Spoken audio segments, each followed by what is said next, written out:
In this video, we'll show you how to reinstall your seats with the new seat spacers in place.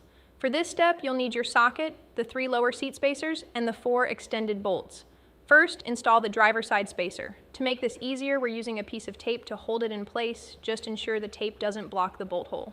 Next, install the center spacer, and finally the passenger side spacer, keeping that same tape placement in mind. Straighten the seat brackets as shown and prepare to place the seat back into your Tacoma. We highly recommend placing a protective pad or towel over the plastic trim to avoid scratching your interior. Line up the seat and carefully hand thread the bolts.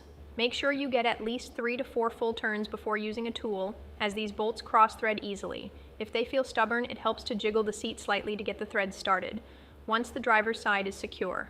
Install the passenger seat following the exact same steps. Be sure to follow us on Instagram, Facebook, TikTok, all of the social medias, as well as subscribe to us on YouTube, because I'm going to be showing you how to do a complete audio upgrade in your 2024 and up Toyota Tacoma, whether it has JBL, non-JBL, is a hybrid, or a non-hybrid.